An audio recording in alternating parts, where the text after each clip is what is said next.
Olá, hoje é segunda-feira, dia 2 de julho de 2018. Eu sou Antônio Figueiredo e o Revista da Tarde já começou. Muito boa tarde, Cecília Setúbal. Boa tarde. Boa tarde, Antônio Figueiredo. Boa tarde aos ouvintes, internautas e aos convidados. Muito boa tarde, doutor Maurício Costa. Boa tarde, Cecília. Boa tarde, Antônio. É um prazer e quero agradecer o convite de estar aqui hoje com vocês para poder discutir essa questão da advocacia, da crise da advocacia. Nós que agradecemos a presença aqui ao doutor Maurício Costa. O Revista da Tarde é uma opção de informação clara e análise dos fatos de repercussão em São Gonçalo, nas cidades da região, no estado e no país. Jornalismo, entrevistas, informações do trânsito e a sua participação. Hoje não teremos informação do trânsito, né? Mas a gente volta na semana que vem com as informações do trânsito. Críticas, comentários ou sugestões, é só enviar uma mensagem para o WhatsApp, código de área 21 99892 1085, código de área 21 99892 1085. Se preferir, ligue para o telefone convencional, que é o código de área 21 2724 2263, 2724 2263, ou então mande uma mensagem através da nossa página no Facebook. Nós já estamos aí com a nossa live hoje perfeitamente. Agradecemos aqui a produção do Francisco Oliveira.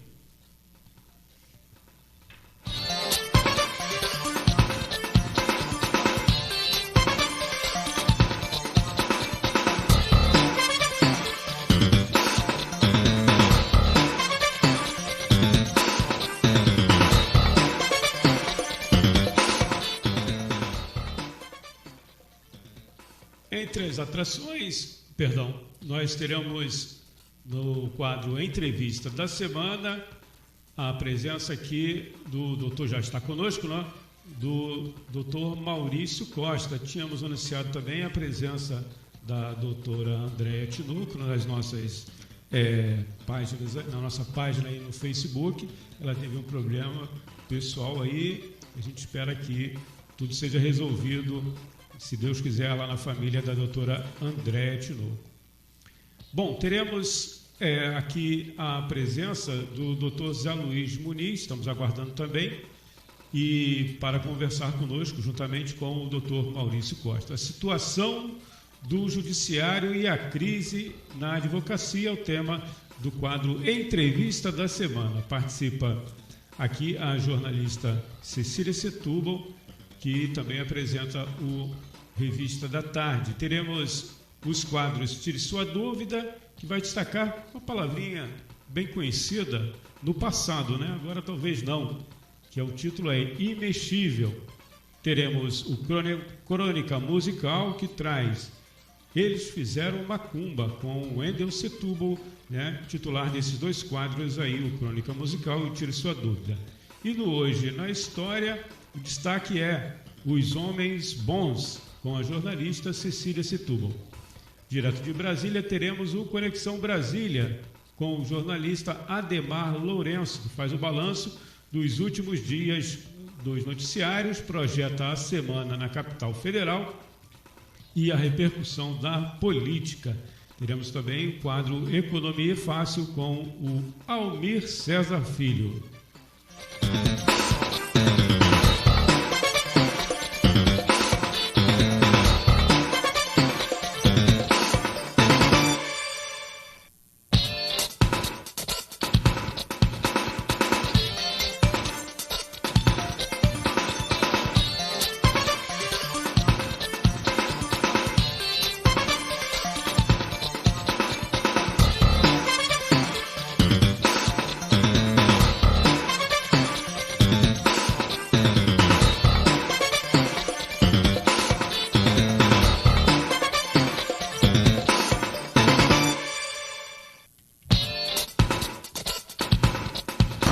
Entrevista da Semana.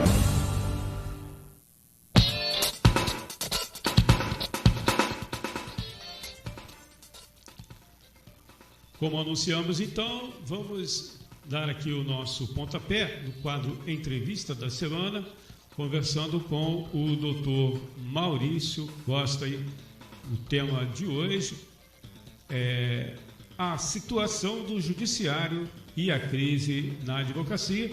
Não temos aí, né, Cecília, nenhuma intenção de discutir um tema tão vasto num programa só, né? Esse é o primeiro da série, pode ser. A gente futuramente vai discutir esse assunto novamente, mas vamos começar aqui. Temos uma pequena abertura. Recentemente, um site especializado publicou uma série de entrevistas com o presidente das principais seccionais da Ordem dos Advogados do Brasil, né? De acordo com a publicação, todos foram abordados sobre os mesmos temas e apresentaram suas percepções. Em relação aos gargalos enfrentados pela advocacia em cada estado, a falta de estrutura do judiciário, foi a principal reclamação, citada por 13 líderes de sessões, ou seja, 48% do total. Dentro desse tema, as reclamações são variadas. As mais repetidas é a falta de varas, de servidores e de magistrados no primeiro grau de jurisdição. Outro problema, e que tem relação direta com a ausência de infraestrutura adequada ao judiciário, é a lentidão ao julgar. Inicialmente, eu queria que o doutor Maurício Costa falasse para a gente aí se a falta de estrutura hoje, né, do judiciário é o principal problema para a advocacia. Eu acredito que sim, mas é uma questão de política e de opção realmente do Tribunal de Justiça, até porque recentemente tive acesso a um parecer da presidência que realmente a ideia deles é diminuir a quantidade, na verdade é manter a quantidade de juízes.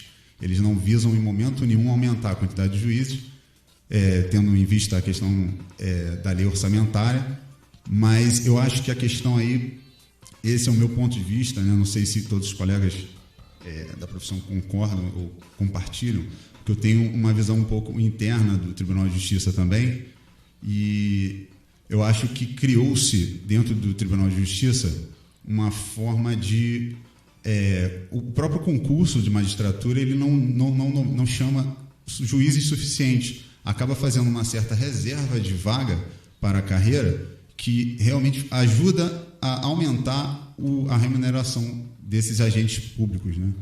Então eu acho que infelizmente hoje o Tribunal de Justiça está voltado para formou-se uma casta, né, de juízes e a política judiciária é toda voltada para essa casta. Então, eu acho que realmente não há nenhuma intenção hoje de aumentar a quantidade de juízes, porque eu vi um estudo recente, parece que são mais de 100 mil habitantes para cada juiz, é uma coisa absurda. Até nesse parecer, o juiz ainda fala que a produtividade dos magistrados do Rio de Janeiro é excelente. E eu vi outra reportagem outro dia, também está no site do Tribunal de Justiça, que a produtividade dos juízes do Rio de Janeiro supera aos juízes da França. Mas a questão é a seguinte, a produtividade realmente pode até superar, mas a produtividade porque falta juízes, porque tem muito trabalho e pouco juiz para a população.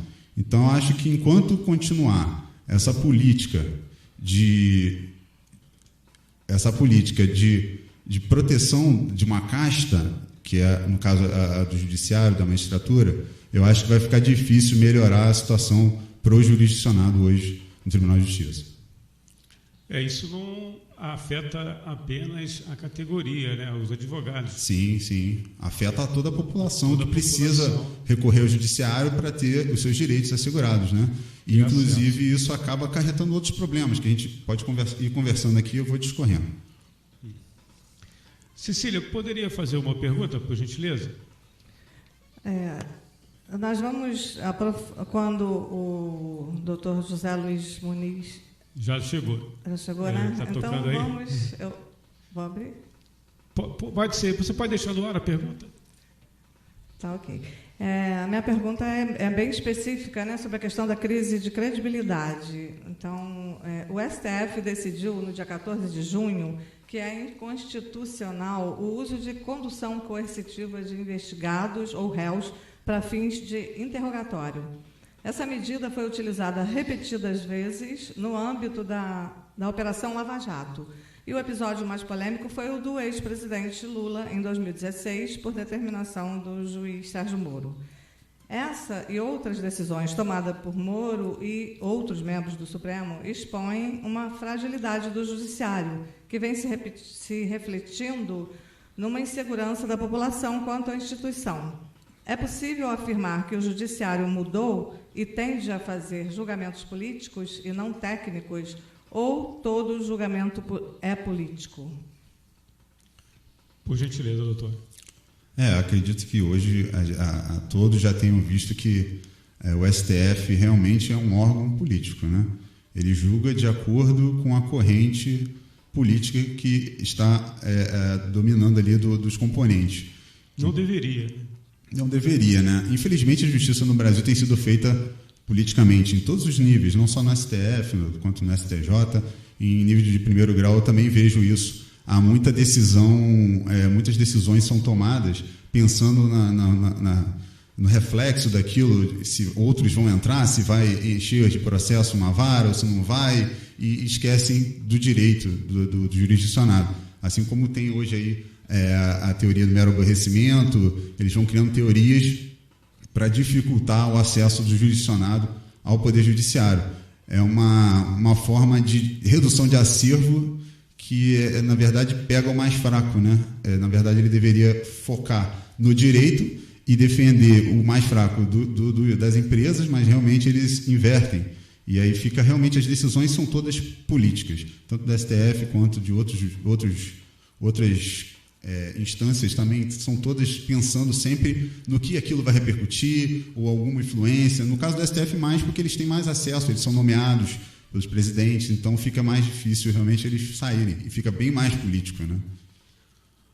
Doutor Maurício Costa, o senhor poderia explicar aí para o ouvinte o que significa isso, teoria do mero aborrecimento?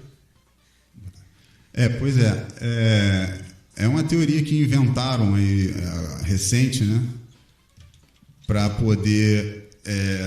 eu digo que é para poder não indenizar aquele consumidor lesado, né? E reduzir o acervo, que seria o correto, seria o quê? Você punir aquela transgressão legal que foi cometida contra o consumidor, seja, se ela for uma transgressão menor, você pune com um dano moral menor. Se você for uma transgressão maior, um dano moral maior. Mas eles vendo que tinha uma questão de muita demanda indenizatória, focaram nessa questão de redução de acervo, inventando essa teoria do mero aborrecimento, que seria você teve um aborrecimento, mas não indenizável.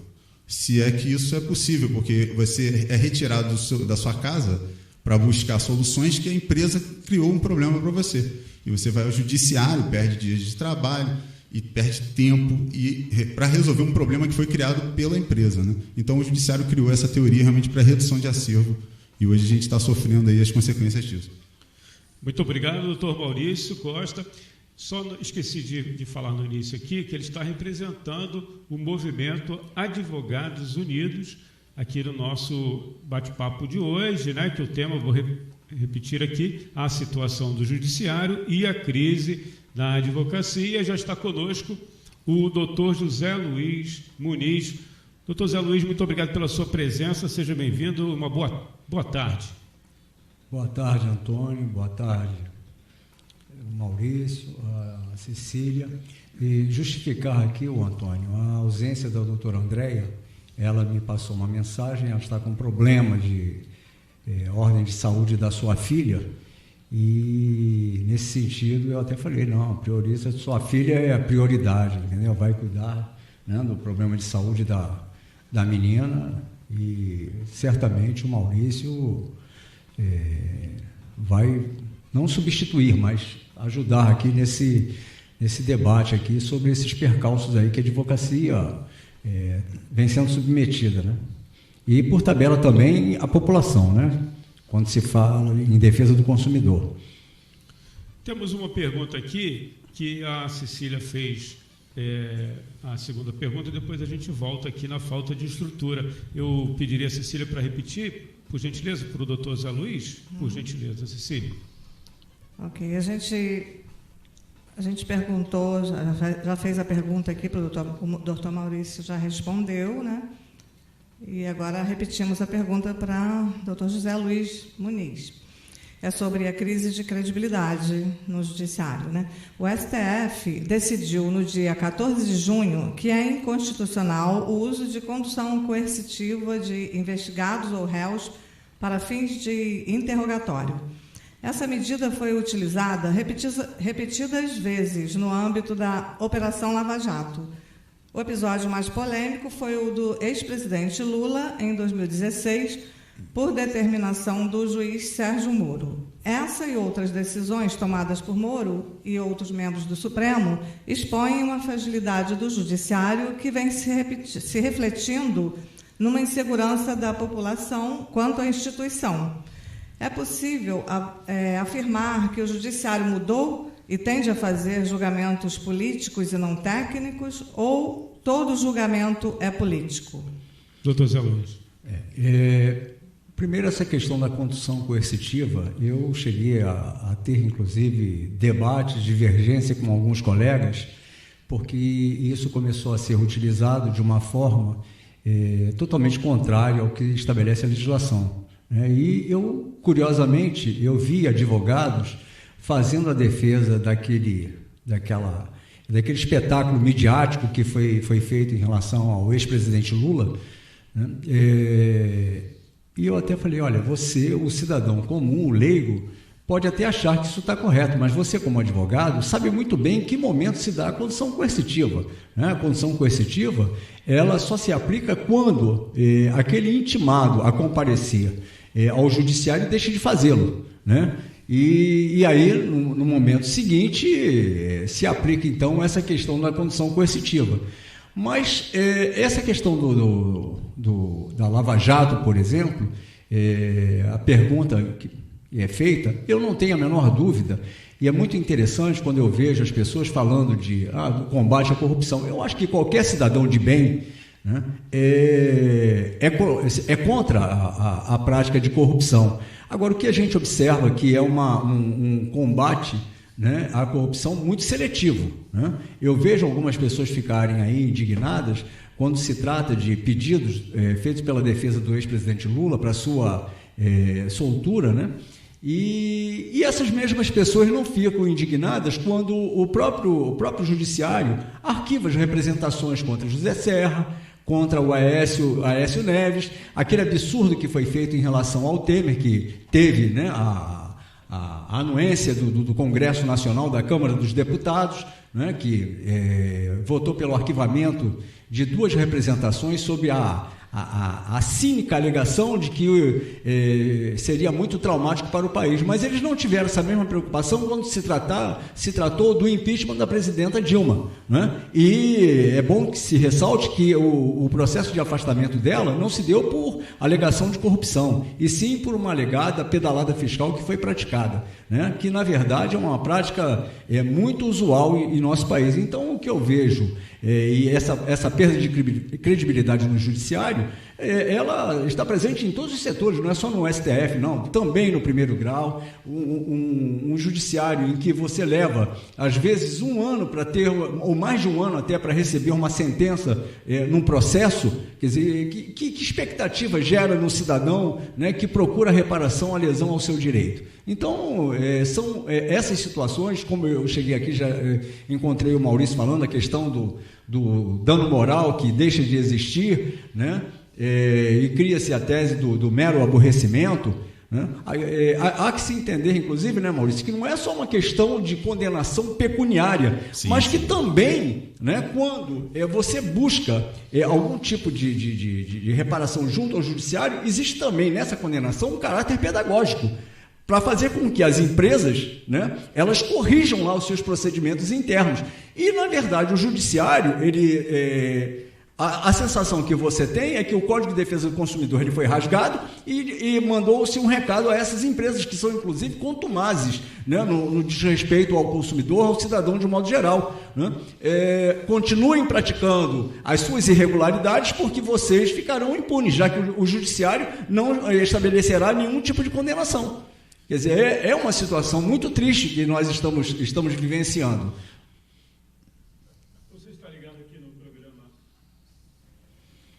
Você está ligado no programa Revista da Tarde, aqui da sua radiodifusora Aliança 98,7. Estamos conversando aqui com o Dr. José Luiz Muniz, que foi por 2 mandatos presidente da Ordem dos Advogados do Brasil, seção aqui de São Gonçalo, e também por um mandato vice-presidente. Está correto, doutor? Correto. E com o doutor Maurício Costa, ele que está representando aqui o Movimento Advogados Unidos. Teremos também um espaço para que o doutor fale desse movimento. Você está participando aí, está acompanhando pela live? Pode deixar uma pergunta, um comentário, uma observação. Fique à vontade. Se preferir, também pode deixar uma mensagem de áudio, no máximo de 30 segundos, por gentileza, para o WhatsApp 99892-1085, 99892-1085. Pode deixar também mensagem de texto.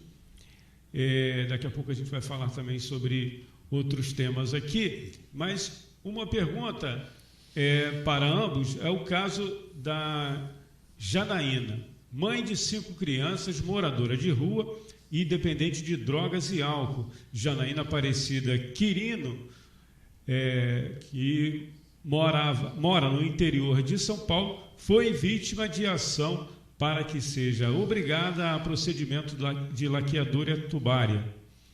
Por favor, vocês poderiam comentar esse assunto, por gentileza? Eu falei moradora, mas uma pessoa que mora na rua, não, acho que não é moradora, né? Não existe isso, morar na rua, ninguém mora na rua. Né? Exatamente isso. Essa questão, esse procedimento, esse processo, o que eu vi, né? Eu tive acesso à sentença, tive acesso à peça do MP também, não tive acesso a todas as peças dos autos, mas fiquei sabendo que realmente ela não teve nem nomeação de um defensor público para defendê-la no processo, né? Na verdade, foi um procedimento totalmente atípico, esdrúxulo e fora totalmente de qualquer legislação nossa pátria, inclusive ferindo princípios fundamentais da Constituição Federal. A juíza, eu não sei como elas conseguiu, o juiz, não sei como é que elas conseguiu chegar a esse ponto de deixar o processo transcorrer dessa forma. Até na peça do MP mesmo já dizia que não era voluntária a cirurgia, né? Não havia uma vontade da Janaína de fazer a cirurgia. Ela ora queria, ora não queria. Então, se não há voluntariedade, realmente não há qualquer embasamento legal que permita fazer isso. Foi realmente a vontade de duas pessoas que se juntaram com o poder do Estado e cometeram essa arbitrariedade aí, que vai ser difícil de esquecer, né? Parece até uma questão da Idade Média. Mas, se o doutor quiser falar também... eu gostaria assim, Maurício, eu acho que tem muita gente lendo Mein Kampf, né? Que é o livro do Hitler, né? E se baseando na Constituição nazista, porque essa prática foi disseminada na Alemanha nazista, né? De processo de esterilização, de combate, né? A judeus, ciganos, comunistas, né? Então, o absurdo é tamanho que quando isso foi levado ao 2º grau, né? Ao tribunal recursal, ficou claro, ficou patente que foi um processo totalmente irregular, né? Esse praticado, inclusive o princípio elementar da Constituição, que é o direito à ampla defesa, isso simplesmente foi ignorado. Quer dizer, um promotor, né, faz uma peça, né, um juiz, simplesmente com base naquilo ali, ele dá uma decisão, quer dizer, uma coisa assintosa, discriminatória. Por isso é que eu reafirmo, eu acho que tem gente aí lendo coisas que foram ultrapassadas, né, e de triste memória na história da humanidade. Eu acho que o ser humano ele tem que ter limite, né? E o judiciário hoje, os magistrados e os promotores também, mas os juízes que estão de frente das decisões, eles não têm limite, né? E o ser humano, infelizmente, ele não é, né? Não são todos que são bonzinhos. Então, as coisas quando não têm limite, elas realmente tendem a dar esse tipo de problema. Você não tem receio de fazer o que você quer. Se der algum problema na vida de alguém, o que você fez não vai te acarretar nada, né? Então, enquanto for assim, realmente, apesar de existir leis para punir, e lei administrativa, lei penal, mas realmente não é o que acontece, não utilizam as leis, né? Esse é o problema, o país das leis, mas a gente não utiliza muito bem as leis, não. Eu até gostaria, Antônio, de aproveitar isso que o Maurício está colocando em relação à magistratura.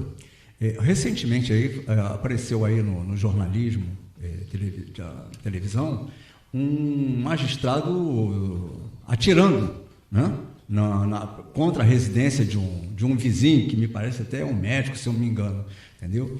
Esse magistrado, ele foi titular aqui em São Gonçalo da primeira vara civil, e na oportunidade em que eu estava exercendo a presidência da subseção, nós representamos contra ele junto ao Conselho Nacional de Justiça, porque esse magistrado, de uma forma profundamente absurda, ele saiu de dentro da sala de audiências dele, sem saber o que estava efetivamente acontecendo, uma conversa de um colega nosso, que foi o Dr. Rivan Albuquerque, que inclusive a partir desse episódio deixou de advogar, porque foi muito agressivo o processo, e esse magistrado, né, que mostra, né, agora fica muito mais patente, né, começou a xingar mesmo. Eu não vou aqui reproduzir aqui as expressões que ele utilizou contra o colega, e o colega, inclusive, não sabia nem que ele era o juiz. Ele falou: pô, cara, você me respeita a minha idade? Ele ainda continuou. A idade não quer dizer nada, o Maluf tem 90 anos e é corrupto.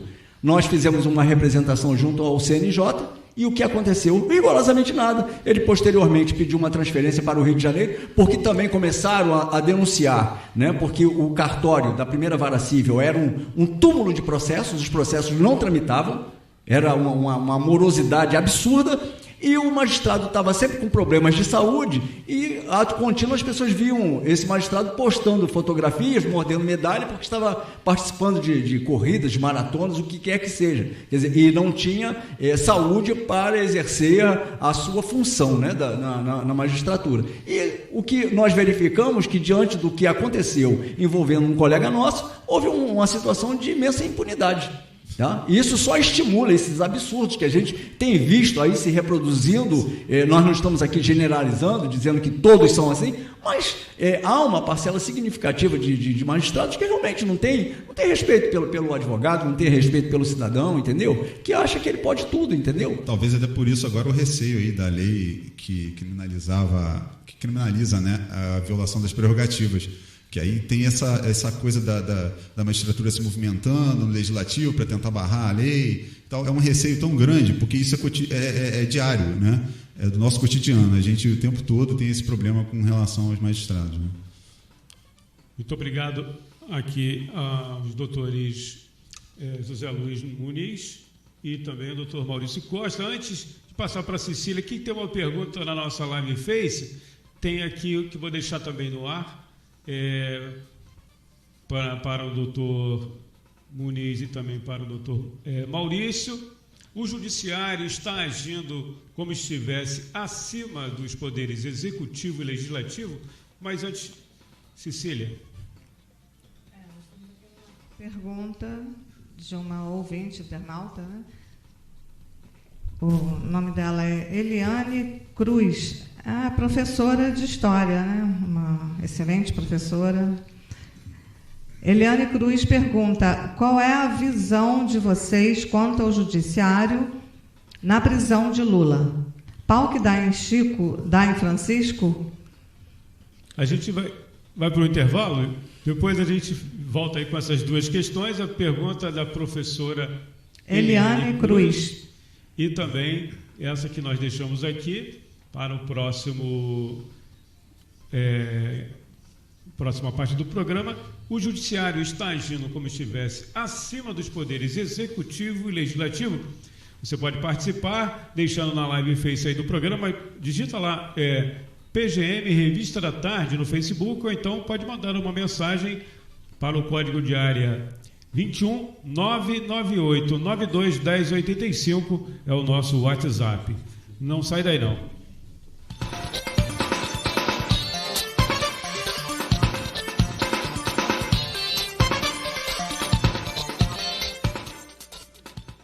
Estamos de volta, são 5 horas e 33 minutinhos. Antes de seguirmos aqui com o quadro Advocacia, estamos conversando com os advogados doutores José Luiz Muniz e Maurício Costa. Segue a nossa campanha SOS Rádio Aliança, ajude essa importante emissora a se manter no ar. Como você sabe, a Rádio Aliança não tem propaganda comercial e precisa da sua ajuda para seguir aí por mais 15 anos, é verdade. A rádio vai completar no dia 20 desse mês, julho, 15 anos aqui no Porto Novo. A rádio tem diretores e colaboradores na saída das paróquias, né, após as missas. E se você puder deixar sua contribuição para a emissora, será muito importante para manter esse projeto aqui. Em São Gonçalo, né, a primeira rádio comunitária da cidade. Isso de mês 6 de junho, a nossa meta foi 1.319,11, foram arrecadados 970. Essa informação aqui é antes do final de semana, né, o último final de semana de junho, mês 6. Não sei se está defasado. 940 reais foram arrecadados e faltavam uns R$ 379,11. Queria deixar um abraço aqui para os integrantes do Clube do Amigo, o Francisco Oliveira, o Gilmar Rocha, o Edson Pereira, a Maria José, a Nilza Martins e o José Toledo.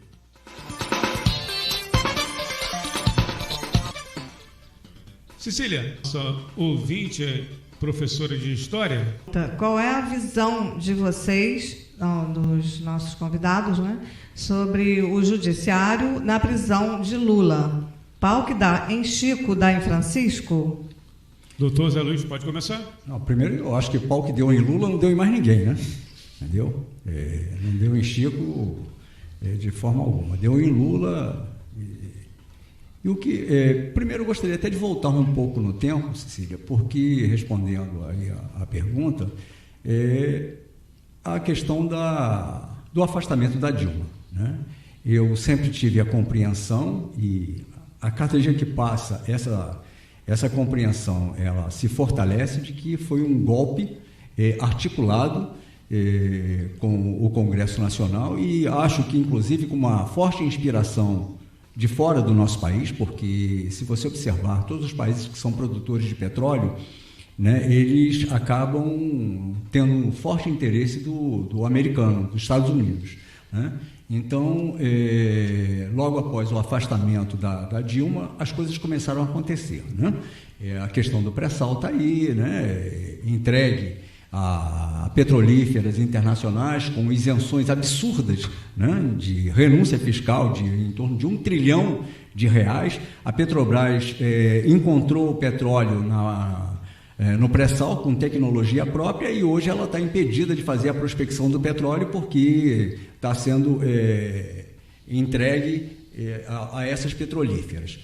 Com base no que está acontecendo, por exemplo, o combustível altíssimo, né, que nós pagamos, que inclusive desencadeou aquela paralisação dos caminhoneiros, né, em relação ao preço do diesel, né? O que é que está acontecendo? O Brasil está exportando petróleo, né, cru, e importando né, já refinado, enquanto as nossas refinarias estão funcionando com 50%, 70%.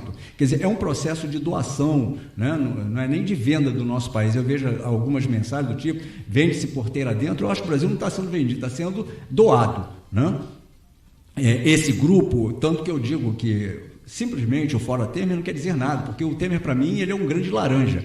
Esse projeto não é um projeto dele, também dele, mas é um projeto muito maior, né? Com esses grupos que vieram perdendo seguidamente as eleições presidenciais, 2 para o Lula e 2 para Dilma. E como verificaram que no voto eles não estavam obtendo êxito, partiram para esse golpe institucional, né?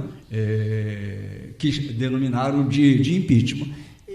E aí toda essa coisa aí da Lava Jato, com um juiz que para alguns ele é um super-herói, eu não o vejo dessa forma, né? O Sérgio Moro é um juiz profundamente seletivo, é um juiz que suprime a apresentação de provas, rejeita a apresentação de provas, entendeu? Que força, né, a testemunha. Agora mesmo acabei de ver aí uma situação absurda, né, de uma cozinheira lá do sítio de Atibaia, que declarou que foi coagida ao prestar depoimento, e para ele isso pouco importa, né?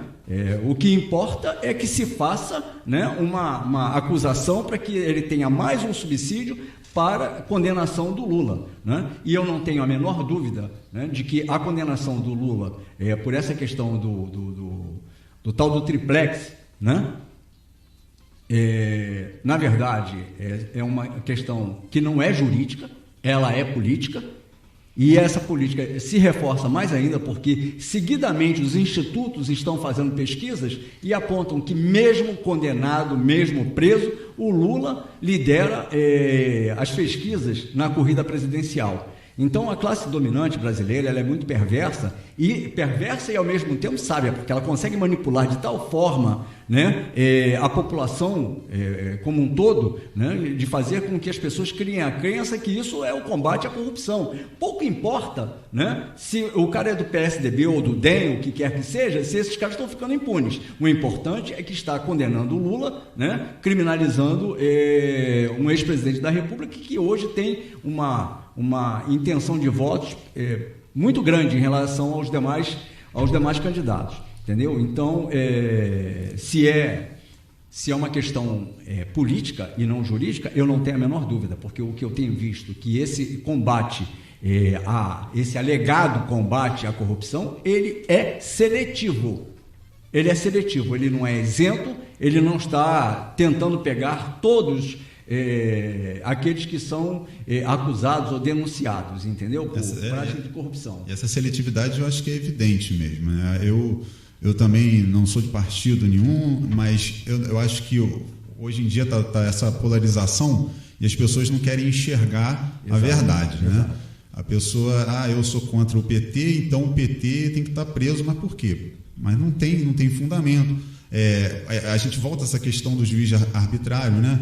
Que ele ultrapassa o que o Estado, o poder que o Estado deu a ele, tratou um ex-presidente, né, de forma até vexatória, mandando fazer as diligências lá, pegando ele dentro do apartamento, uma coisa que ele nunca se negou aí. Eu não sou do PT, mas eu acho que realmente isso foi arbitrário, foi golpe, realmente isso é evidente que foi golpe também, né? Eu acho que isso aí não tem o que falar. Mas que realmente o Moro ele tem uma tendência, né? Ele vai para um lado e foi pegando o pessoal do PT e eu acho que esqueceu o pessoal da Aécio, esqueceu o pessoal dos outros partidos, foi fazendo uma meia Lava Jato, lavou só a metade desse carro aí só. Maurício, você imagine se nós fôssemos para uma audiência representando lá, assistindo aos nossos clientes, e num dado momento o juiz nos indagasse: doutores, doutor, qual é a prova que o senhor pretende produzir? Aí você vai dizer para o juiz: excelência, eu não tenho provas, mas eu tenho convicção. Porque foi assim que o promotor, o Delanhol, se posicionou: eu não tenho provas, mas tenho convicções. E isso é aceitável, isso é uma aberração jurídica toda a prova. Com certeza. E quando eu estou falando isso aqui, você falou a questão partidária, eu hoje não tenho nenhuma filiação partidária também não, entendeu? Não estou filiado a nenhum partido político. E se estivesse, não veria nisso nenhum crime, porque é um direito meu enquanto cidadão, tá? Não estou por uma questão de decisão pessoal, entendeu? Posso no futuro vir a estar afiliado? Não sei, entendeu? Eu sei que hoje eu não estou, mas a questão aqui não é ideológica, é uma questão jurídica. Isso, né? isso. Se coloca. Por isso que eu mesmo falei, assim, dessa questão de eu não ter partido, para ficar claro que não é, não, mas ele é do PT, não sou do PT. E eu acho que o PT realmente foi perseguido. Errou, todos os governos erraram. Agora, a forma que foi feita realmente foi planejada, realmente houve, e realmente o pau que bateu em Chico aí não bateu no outro partido lá, que era para bater. Você está ligado aqui no programa Revista da Tarde, né? Estamos conversando, como eu falei há pouco, com o doutor Zé Luiz Muniz, 2 mandatos na Ordem dos Advogados do Brasil, aqui em São Gonçalo, como presidente e um como vice, e também como representante do Movimento Advogados Unidos, o doutor Maurício Costa.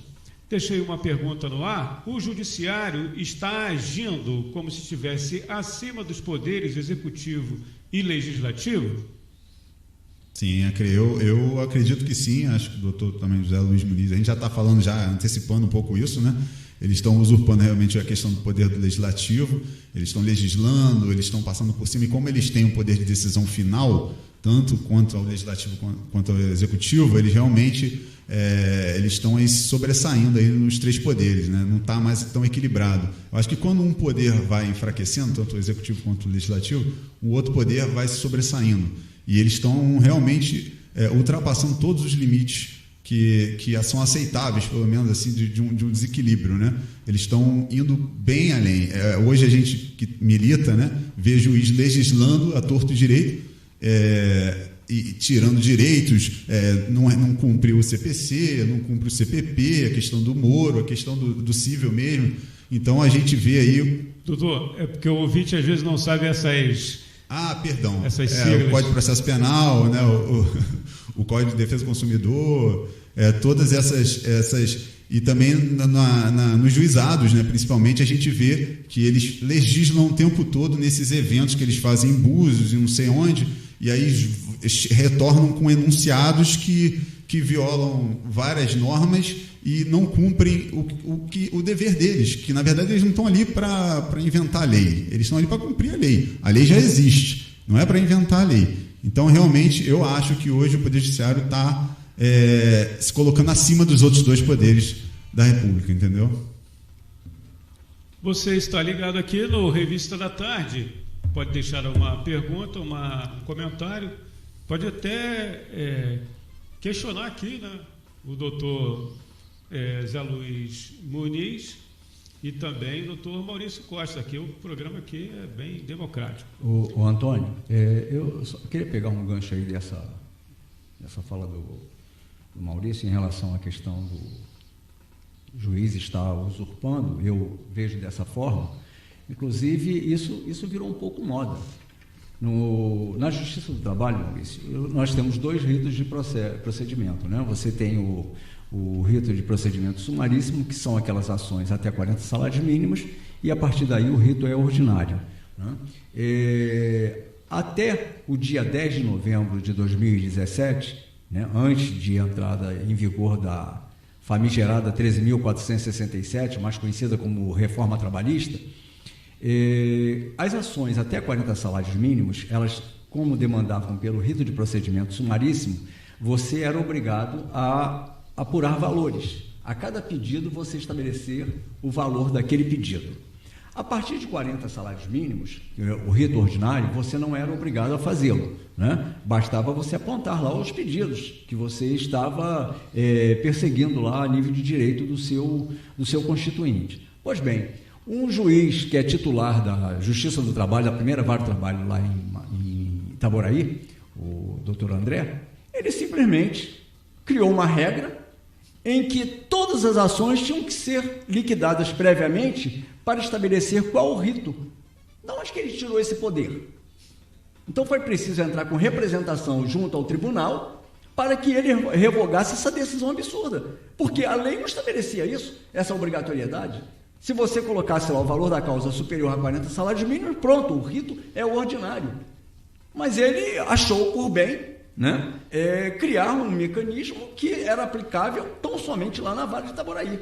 onde todas as ações tinham que ser previamente liquidadas para que então pudesse ser estabelecido o rito de procedimento de cada ação. Quer dizer, é um negócio assim absurdo que a gente fica vendo no dia a dia, né? E essa transgressão do juiz acaba levando a esses problemas maiores, às vezes, que é o caso da Janaína, que aí o juiz começa a fazer o que quer. Exato. Ele não tem temor de ser punido, ele não tem temor de nada, então ele vai fazendo. Não é um problema da magistratura, é um problema do ser humano. Então tem que ter regra, tem que ter punição, e as coisas têm que funcionar no país, né? E os juízes têm que parar também. Eu acho que o brasileiro, todo mundo quer melhorar o país, né? Mas melhorar o país esperando do outro, não fazendo a sua parte, é complicado, né? Eu acho que a gente tem que ter um pouco de consciência, né?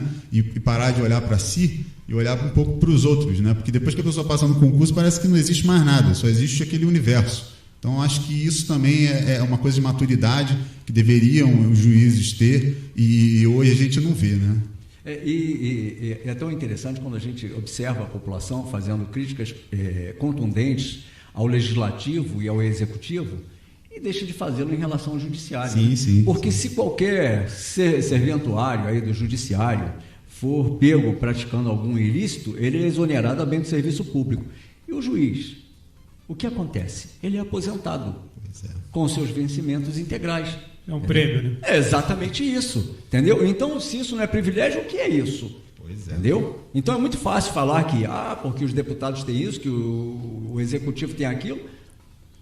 Inclusive já tivemos até casos eu não me lembro agora a comarca, de uma audiência que foi realizada sem a magistrada, servidores estavam fazendo a audiência, e depois que descobriram isso, virou notícia e tal, a punição foi só às servidoras. Em Omirim. Em Omirim? Em Omirim, e o presidente da seccional na época era o Badia Damus. Só as servidoras foram punidas e a juíza não foi punida, mas a juíza é a chefe dela, já é a que presidiria a audiência. E que se beneficiava, se beneficiava, né? E ela não foi punida, até hoje eu não sei porquê, né? Mas fica a dúvida. Bom, tem curtidas aí, né? Pessoas que estão acompanhando a nossa live Face, por gentileza, Cecília.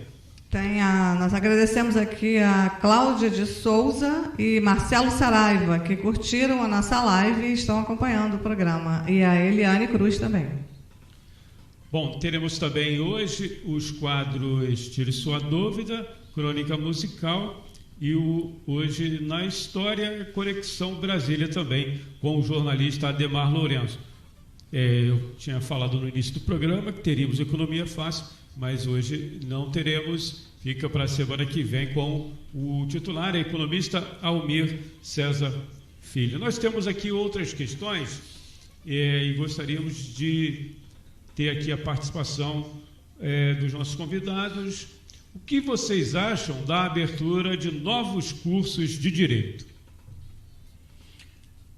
Primeiro que eu acho que o Brasil está se transformando, nessa sede de ser o país dos doutores. As pessoas estão indo buscar os cursos de nível superior e muitas das vezes não sabem nem por quê. E eu digo isso com muita tranquilidade porque eu lecionei durante 3 anos e meio numa faculdade aqui em São Gonçalo. E como eu fui professor durante muitos anos, mais de 20 anos a nível do segundo grau, né, hoje ensino médio, né, chegou um dado momento que eu me afastei do magistério e falei que só retornaria quando fosse a nível do ensino superior, pensando que fosse muito diferente. E não é. Curiosamente, não é. Tem pessoas ali que eu acho que a preocupação é tão somente, de repente, não sei se é mostrar aos familiares, ao pai, entendeu? E eu ministrava aulas em turmas de 8º e 10º períodos, aqueles períodos que já estão terminando a sua graduação. Eu acho que a preocupação era tão somente depois dizer, não, eu sou advogado, entendeu? E às vezes sem selo, né? Porque para ser advogado não basta ter cursado, né?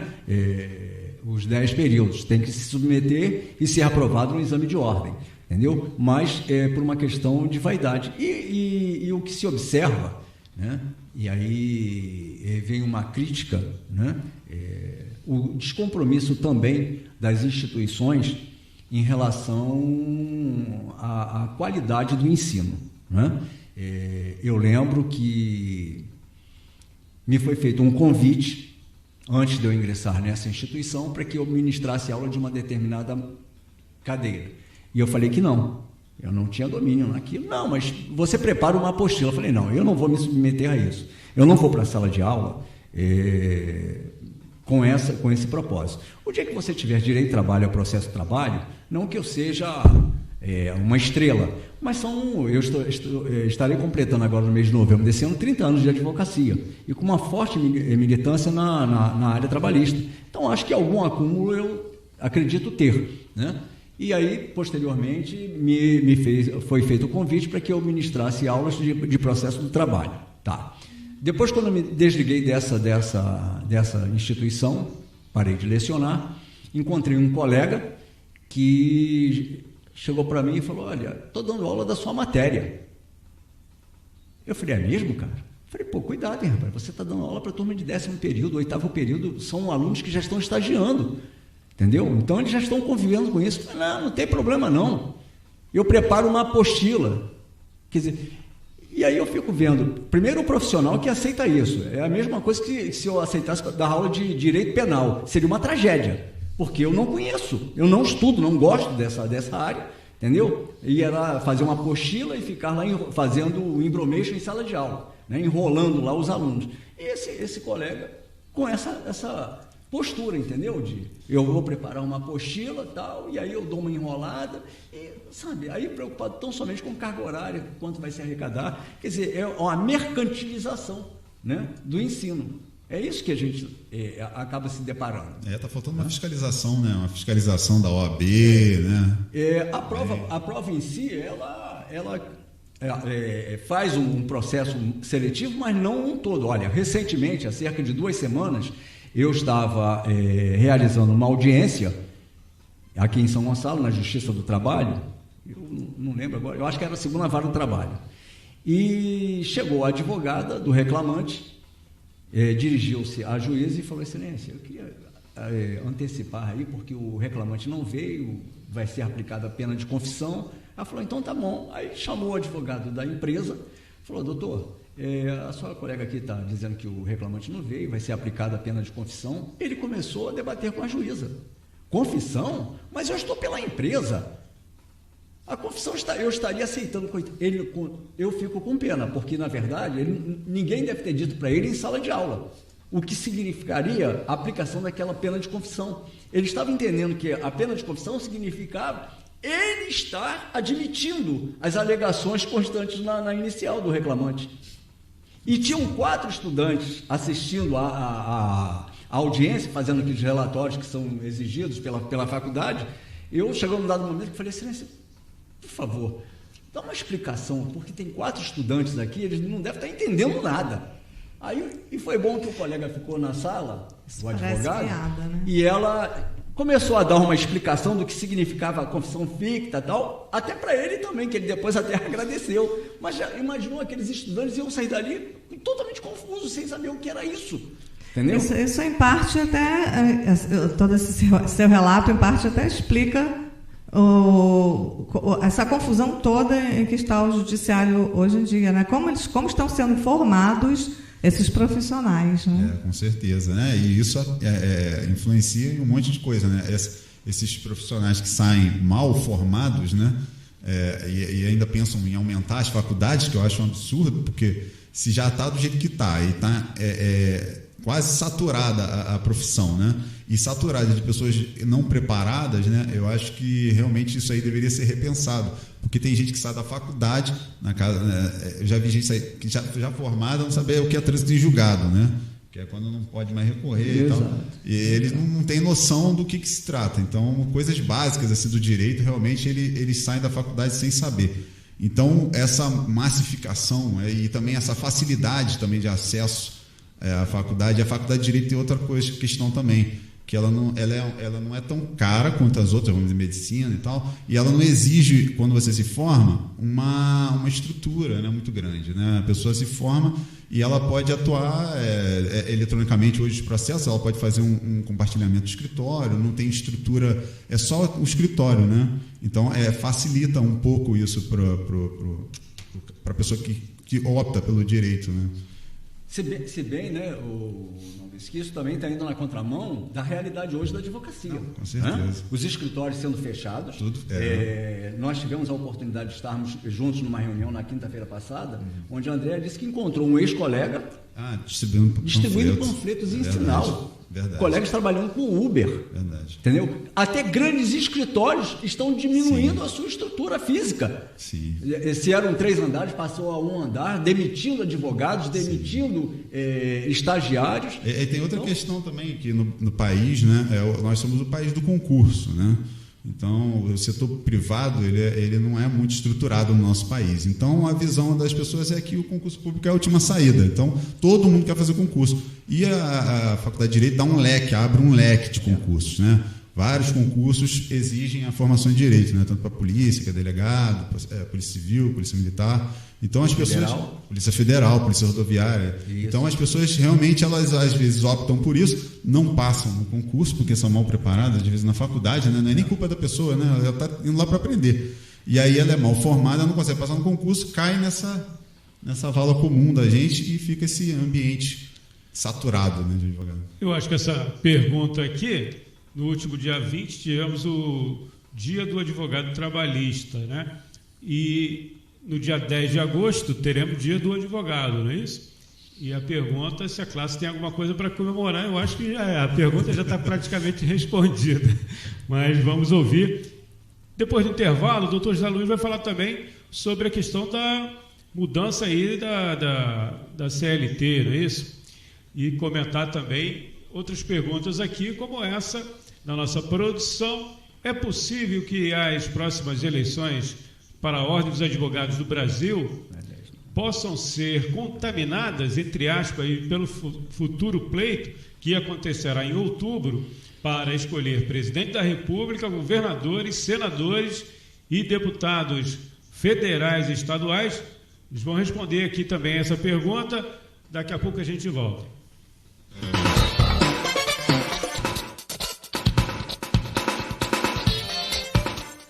Na história, a Cecília Setúbal reservou o seguinte assunto aqui: os homens bons. Vamos ouvir.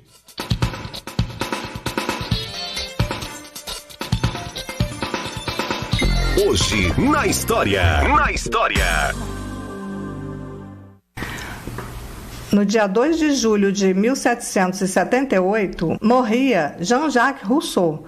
Foi um filósofo francês que teve 5 filhos. Não criou nenhum, mas anos mais tarde escreveu um livro sobre a educação de crianças. Contraditório? Bem, nós somos contraditórios e é nesse ponto que nos interessa falar sobre esse filósofo. A direita não gosta dele, a esquerda é mais tolerante. A ideia dele de que todos os homens nascem iguais foi importante para a Revolução Francesa, porque até então a nobreza era considerada superior. Foi grande propagandista do lema liberdade, igualdade e fraternidade. O ponto de partida de Rousseau é o de que os homens nascem bons, a sociedade é que os corrompe. É a chamada teoria do bom selvagem, puro porque vive na natureza. Rousseau não era religioso, portanto, as crenças místicas não lhe interessavam, mas ao afirmar que todos são iguais, está, queira ou não, concordando com o cristianismo, que afirma que todos são filhos de Deus. Para resolver os problemas sociais, ele propunha que os homens fizessem um contrato social, em que prevaleceria o que chamou de vontade geral. E o que seria a vontade geral? Rousseau afirmava que cada homem tem objetivos imediatos e de longo prazo. Aquele objetivo que prevalecesse, imediato ou de longo prazo, seria a vontade geral. Quer dizer, a vontade geral varia de indivíduo para indivíduo. A direita critica Rousseau, taxando-o de romântico. Para ela, o homem é o lobo do homem. A sociedade é a luta de todos contra todos, com a mão invisível do mercado resolvendo os problemas socioeconômicos. O problema de Rousseau é que depois dele surgiu Freud, que vai negar que exista uma bondade inata no homem. Para Freud, a cultura e a civilização formam o homem. Elas é que dizem o que é bom e o que é mal. Rousseau foi importante, mas foi superado por outros, principalmente por Karl Marx, que nas teses sobre Feuerbach afirma que até então os filósofos se limitaram a interpretar o mundo. Para Marx, o mais importante é modificá-lo. Estamos apresentando Revista da Tarde. Entrevista da semana.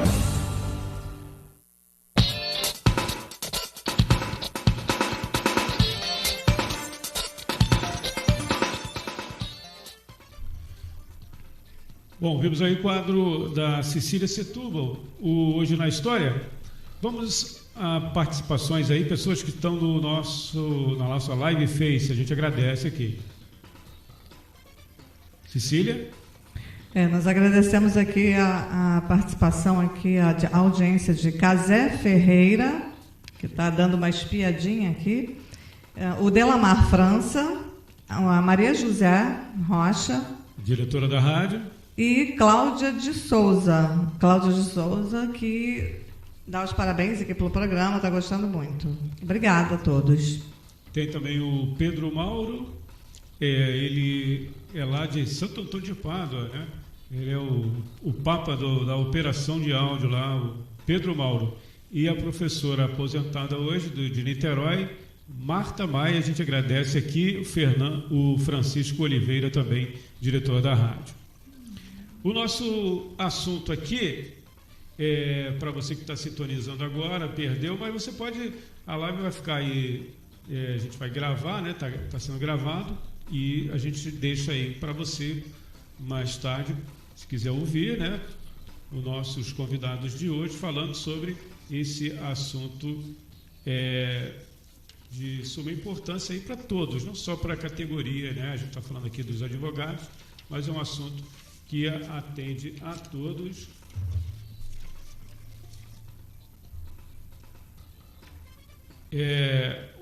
A situação do judiciário e a crise na advocacia. Estão aqui conosco os advogados Zé Luiz Muniz e Maurício Costa. A situação que a gente colocou aqui, a questão que nós colocamos aqui, eles poderiam falar também. É possível que as próximas eleições para a Ordem dos Advogados do Brasil possam ser contaminadas entre aspas aí, pelo futuro pleito que acontecerá em outubro deste ano para escolher presidente da República, governadores, senadores e deputados federais e estaduais? Antônio, eu não vejo dessa forma não, entendeu? Até porque é uma eleição de uma categoria profissional, né? Eu acho que as eleições gerais aí que vão acontecer em outubro, elas não têm nenhuma influência, a não ser quando você vê, às vezes, alguns atos, e aí quando falta política, né, em pessoas que estão concorrendo em eleições na OAB, e começa com o denuncismo, né, de agredir a um colega opositor, dizendo que ele está representando um determinado partido. Eu acho que o Maurício, inclusive, sofreu esse tipo de ataque, né? Quer dizer, é muito ruim quando você, me parece, fica sem proposta e parte para tentar diminuir, né? Você desqualificar o seu opositor. Entendeu? Mas isso fica por conta de uma falta de uma política clara, né? De quem está disputando ou gerindo a instituição, entendeu? Porque eu não vejo, entendeu? Essa coisa das eleições gerais contaminando o processo da OAB. Eu concordo com o doutor José Luiz Muniz. Eu acho que a questão, na verdade, tentam usar para tentar realmente polarizar ou usar de alguma forma de estratégia, mas acho que, de uma forma geral, acho que não influencia a questão da eleição na OAB, não. Temos mais uma pergunta aqui. Só fazendo a correção, doutor Zé Luiz, no intervalo, me corrigiu aqui, o dia do advogado é 11 de agosto e não 10, 11 de agosto. E no último dia 20 de junho, mês 6, foi dia do advogado trabalhista. Eu junto esses dois assuntos aqui. É possível a classe comemorar aí, né? O doutor Maurício não é advogado trabalhista, é advogado Civilista. Área civil. Área civil. Então, tem alguma coisa para comemorar? No dia 11, já também falando aí da questão que o senhor gostaria de falar, doutor Zé Luiz, sobre a mudança na CLT. Hoje mesmo eu recebi um artigo, um cliente que é até um professor universitário, e eu estou fazendo a ação dele, e ele me disse que queria ter melhores informações sobre aquilo. Era um artigo que eu depois respondi para ele, dizendo, olha, isso certamente é elaborado por um empresário, e se não for um empresário, é um porta-voz de seus interesses, né? Atacando, né, o judiciário, e é tão engraçado, né, porque o grande problema, por exemplo, das empresas é a CLT, né? A CLT precisava ser modernizada. Aí eu até coloquei para ele, e eu faço sempre essa indagação. Falar em modernização da CLT, quando você tem um número de demandas imensa na Justiça do Trabalho, em que o trabalhador vai buscar o direito mais elementar da relação, que é o reconhecimento do vínculo de emprego, porque ele foi contratado por uma determinada empresa, por um determinado empregador, e não obteve a anotação do contrato de trabalho em sua CTPS. Aí esse empresário fica falando em modernização da CLT, que a culpa de todos os males das empresas residem na CLT, que ela precisava ser modernizada. Aí a modernização que esses caras colocam passa pela supressão, né, de direitos de trabalhadores, né, de criar determinados obstáculos de acesso ao judiciário, e eu sempre disse que a Justiça do Trabalho era uma justiça democrática, porque ela protegia, né, o hipossuficiente. Você não tem, diferente do civil, que você tem que, muitas das vezes, arcar com pagamento de custas logo no início da ação, e as custas não são baixas, não são baratas, são custas caríssimas, coisa que não acontecia na Justiça do Trabalho.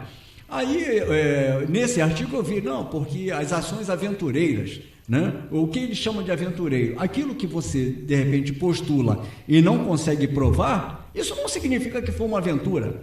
Simplesmente o trabalhador tem uma lesão a um direito, e que você tem dois tipos de demandas. Você tem aquelas matérias que são de natureza fática, que precisa de prova, e essa prova ela é oral, é a prova testemunhal, porque não tem documento. Por exemplo, quando se faz hora extra e os controles de frequência do empregador, eles não assinalam a jornada extraordinária, então ele depende da oitiva de testemunha para provar esse labor em jornada extraordinária.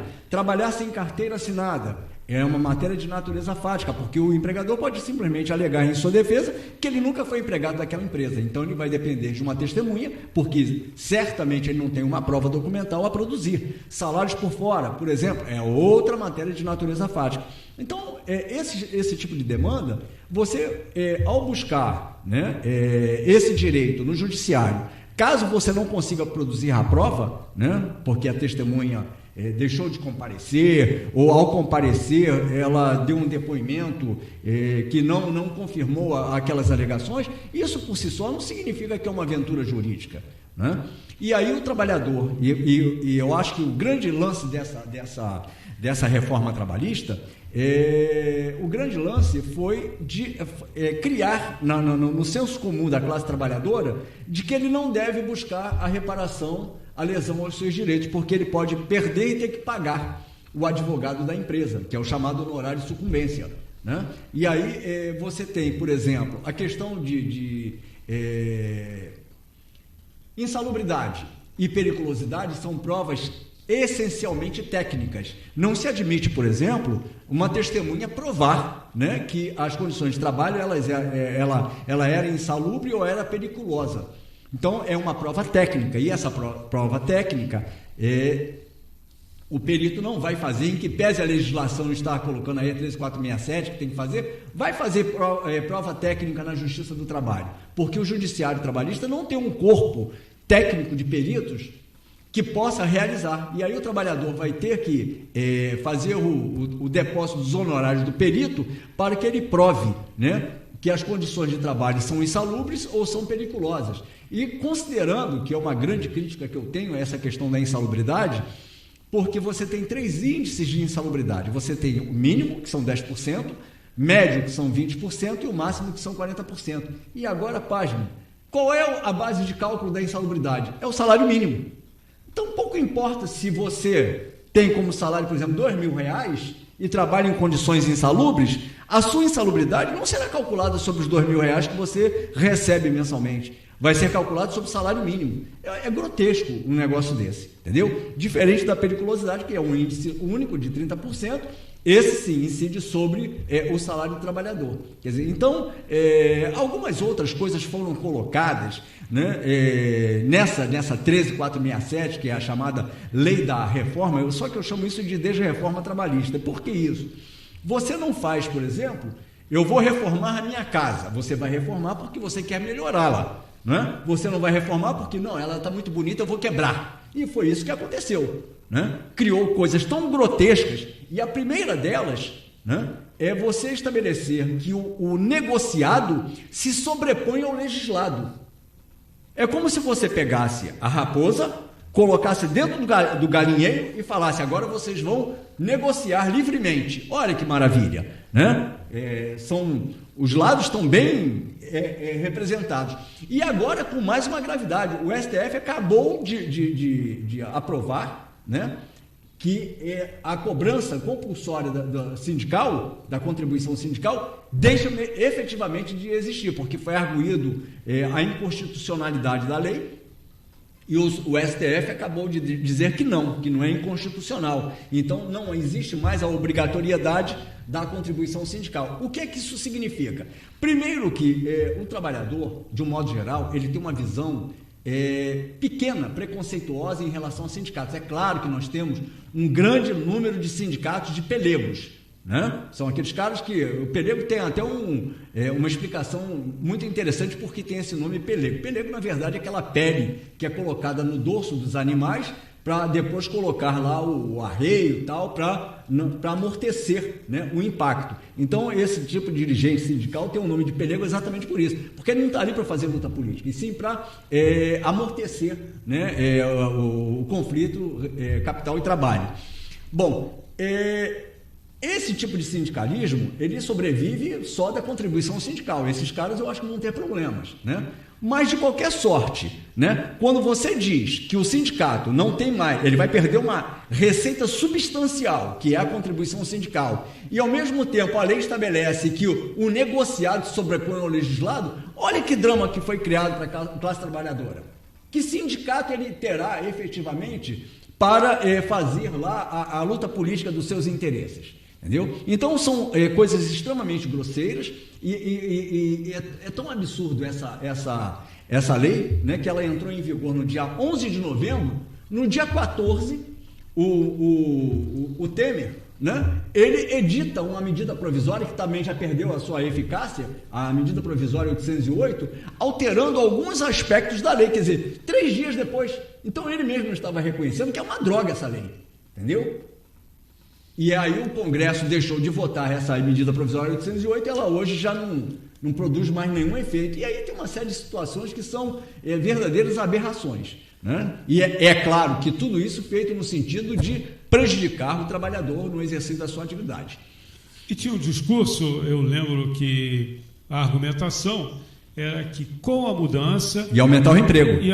Só que não aconteceu não, isso. Muito pelo contrário. Inclusive teve uma instituição de ensino superior, né, que ela demitiu de cara 1.200 ou 1.700 profissionais. O número é esse aí. E várias empresas. Aí eles criaram uma tal de jornada de trabalho intermitente. Olha que coisa maravilhosa, né? Vamos pegar um exemplo, porque na Inglaterra, nos Estados Unidos, é assim. Mas qual é o valor dessa jornada de trabalho intermitente? Pega R$ 954 e divide por 220, que você vai achar um salário hora, você vai achar R$ 4,25.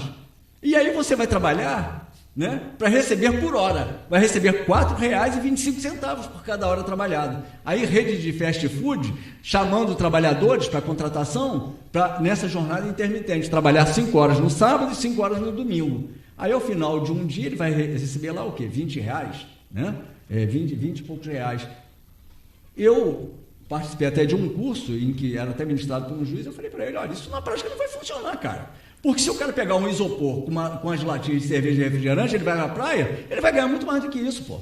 Entendeu? Então é um negócio assim grosseiro, é grotesco, né? E isso foi criado como uma grande virtude dessa legislação, entendeu? Aí você pega a trabalhadora gestante, entendeu? Que estava vedado a prestação de serviço em local insalubre, isso hoje já é possível, então, e por aí vai, né? E essa lei, daqui a pouco, em novembro, estará completando 1 ano de sua vigência. Mais um presente desse moço aí que assumiu aí o impostor. Doutor Maurício, quer fazer algum comentário? Tem uma outra questão aqui, acho que mais direcionada né, ao senhor, sobre o movimento Advogados Unidos. Perfeito, né? perfeito. Poderia falar sobre esse movimento? Sim, a gente, sim. inclusive, acompanhou aqui, eu, Cecília, a convite do doutor Zé Luiz, foi no mês de abril, né, ou maio, né, na Câmara de Vereadores. Audiência pública? Foi maio. Foi maio, né? Teve uma audiência lá na Câmara de Vereadores, a gente acompanhou lá. Acho que foi 7 de maio. Foi 7 de maio. Isso mesmo. Hoje eu venho representando aqui o núcleo de São Gonçalo, mas o movimento ele já nasceu com os colegas do Rio de Janeiro e Niterói, né? Na verdade, Niterói, os colegas de Niterói, mas a gente criou o movimento mais na intenção de mudar essa questão hoje que a gente vê aí nas OABs, né? A gente não satisfeito, né, com as OABs, com a forma como as coisas estão sendo guiadas aí pelos nossos presidentes, a gente realmente decidiu se unir para tentar mudar algumas coisas e brigar com o judiciário, porque o nosso objetivo não é brigar com a OAB, né? A gente faz parte da OAB, nós somos a OAB, mas nós queremos brigar com o judiciário e, infelizmente, ultimamente, né, os presidentes atuais, eles estão com um pouco de dificuldade de entender o que a classe quer e o que a classe precisa, né? Então, nós nos unimos, né, e isso aí são advogados de todas as áreas, né, não tem distinção, não tem questão partidária, não tem nada, a questão é a advocacia. Então, nós nos unimos realmente com a intenção de melhorar esse quadro da advocacia que hoje se encontra aí um caos em todos os sentidos, tanto por causa da pressão do judiciário que está ultrapassando aí os seus limites e a questão do advogado também que as nossas prerrogativas, né, que são violadas constantemente. Então nós resolvemos nos unir para poder tentar mudar alguma coisa. Inicialmente até tentamos nos unir às OABs, das subseções, mas houve uma questão assim, eu acho que os presidentes ficaram com um pouco de receio por causa da questão política, não quiseram, talvez medo de perder, a gente não tinha nenhuma intenção de derrubar ninguém, a nossa intenção era se unir força, mas infelizmente eu acho que o medo foi maior, talvez aquela coisa de se medir, né, por si próprio. Então, acho que acabou ficando com medo e não deixou o movimento ajudar a construir alguma coisa, e a gente realmente decidiu que a gente precisava tomar a frente dessa situação. E, quem sabe, aí a gente conseguir fazer um representante nosso aí fazer parte da OAB como presidente, tanto agora em Niterói nós temos a chapa já montada, vamos concorrer em Niterói e vamos concorrer também agora em São Gonçalo. Quando será a eleição? É agora em dezembro. Novembro, Segunda quinzena de novembro. E aí nós estamos já preparando essa questão. Niterói já está bem mais avançado do que nós aqui, mas a gente já está seccional, a gente apoia o Marcelo. Isso. E temos a questão do seccional, bem lembrar também que nós apoiamos o Marcelo Oliveira, que é o presidente da CAARG, né, a Caixa dos Advogados, para os ouvintes aí que não conhecem. Então a gente está seguindo aí com o Marcelo, que tem as nossas ideias, aí está carregando as nossas ideias, como disse o doutor José Luiz Muniz uma vez, né? A gente segue ideias, né? A gente não segue pessoas, né? Eu gostei muito do que ele falou. Realmente a gente segue ideias, e o Marcelo tem ideias excelentes para a advocacia, que estão convergindo com o que a gente pensa e fazendo oposição aí a essa OAB hoje omissa, que realmente não ajuda o advogado e só prejudica a gente, né? Na verdade. Quer complementar, doutor? Não, eu vejo hoje, né, a seccional principalmente, né, eu vejo com uma total ausência, né? E aí o que a gente vê é um discurso, como eu vi, por exemplo, um texto do presidente da OAB de Niterói, fazendo uma apologia da prerrogativa, né, que tem como presidente Luciano Bandeira, que é o candidato da situação na seccional, como se fosse o virtuosismo, né, tanto lá no Rio de Janeiro quanto na seccional. E, curiosamente, eu até mandei esse texto para o Cláudio Brum, que foi presidente da Comissão de Prerrogativas aqui em São Gonçalo, porque na reunião que nós tivemos na semana passada, ele mesmo denunciou, né, a prerrogativa, porque ele precisava da sua atuação e, na verdade, nada aconteceu, entendeu? Então, as pessoas estão muito mais preocupadas, às vezes, ter o cargo de presidente de comissão do que exercer, né? Até porque exercer a prerrogativa, né, da OAB, além de tudo, tem que ser corajoso, né? Porque muitas das vezes você tem que enfrentar esses desmandos aí que a gente acaba vivenciando no judiciário no dia a dia, né? Mas ir de frente com o juiz. Eu até sempre repito esse episódio. Por exemplo, eu tenho aqui em São Gonçalo uma juíza do trabalho. Aqui nós somos 6 varas do trabalho. Para mim são 5, porque uma juíza declarou impedida comigo. Ela não julga os meus processos. Os processos que são distribuídos para aquela determinada vara, que é a 6ª vara do trabalho, eles são redistribuídos. Por quê? Porque na época eu era presidente da ordem, fui conversar com ela no gabinete, reclamar dos seus frequentes atrasos, né? E até sugerir, se Vossa Excelência tem condições de fazer a audiência 10 horas, marca para meio-dia, agora, né, marca 10 horas, chega aqui 11 horas, fica todo mundo esperando, entendeu? Não é justo. Não, vou resolver, não resolveu coisa nenhuma. Ato contínuo, eu enviei um ofício para a Corregedoria do Tribunal Regional do Trabalho, denunciando esse quadro, né? E aí, certamente, ela deve ter sido chamada a atenção, e aí, ao invés de fazer uma autocrítica, realmente, o que eu estou fazendo não é uma coisa muito correta. Não, ela optou por se declarar impedida. Então, ela hoje não julga mais os meus processos. E aí nós representamos contra o juiz que era titular, que eu até coloquei aqui, o Jorge Jansen, por conta daquele ataque, né, que ele fez a um colega nosso. Representamos contra a diretora do Fórum do Regional do Alcântara, por aquelas revistas, né, que os advogados são submetidos. A Justiça Federal, que no primeiro momento nós até obtivemos uma liminar, mas que depois isso tudo foi se perdendo, entendeu? Então eu acho que, além de tudo, você tem que ter coragem. Não é você ter apenas um cargo para dizer, eu sou isso. Não, eu sou e pratico.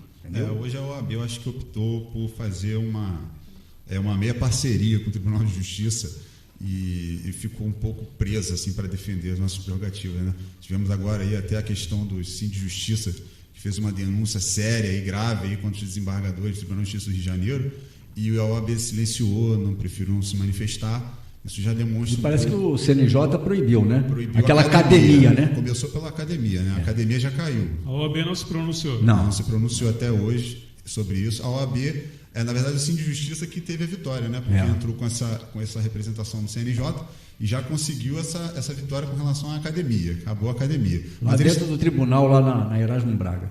Isso. E eles estão sofrendo represálias, né, assim, de justiça, porque isso é o que aconteceria com a OAB se ela realmente batesse e fosse em cima das questões importantes para a advocacia. Que isso parece que não. A pessoa fala, poxa, mas o que tem a ver com a academia do juiz? Eles começam, a arbitrariedade começa de dentro para fora. A coisa começa a aumentar e depois transborda para a gente, que foi o que aconteceu hoje.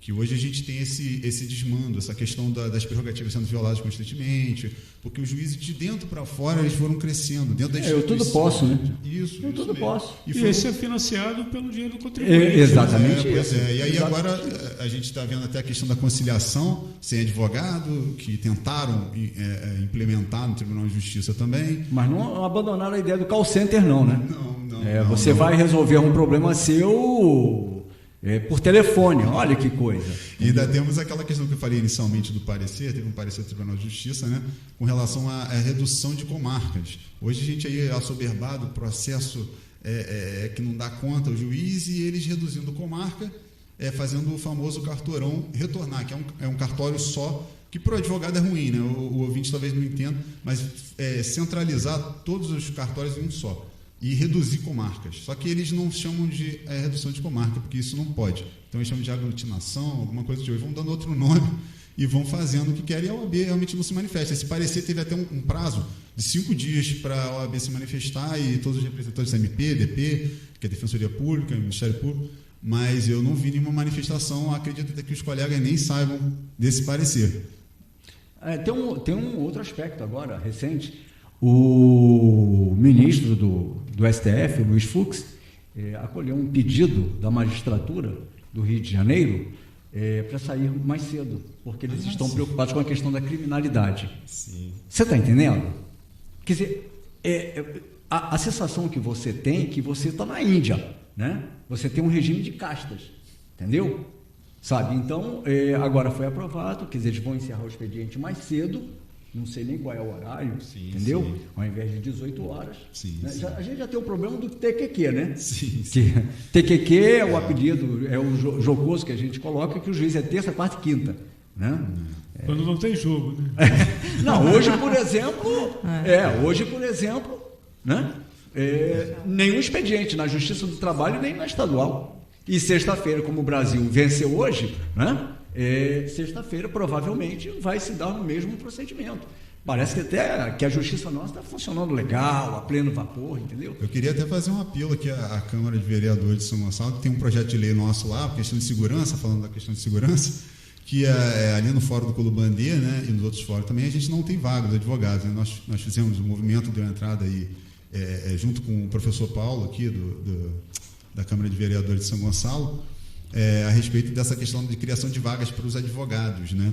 E fazer esse apelo aí para ver se a Câmara de Vereadores e o prefeito aí... É um projeto, né? É um projeto de lei, para ver se ele começa a tramitar normalmente e chega a fim de ser aprovado pelo nosso prefeito, porque é muito importante essa questão também, porque nós paramos longe com o carro ali, nós não temos vaga, nós viemos andando, às vezes, quem conhece ali o macro, nós viemos andando do macro até o fórum.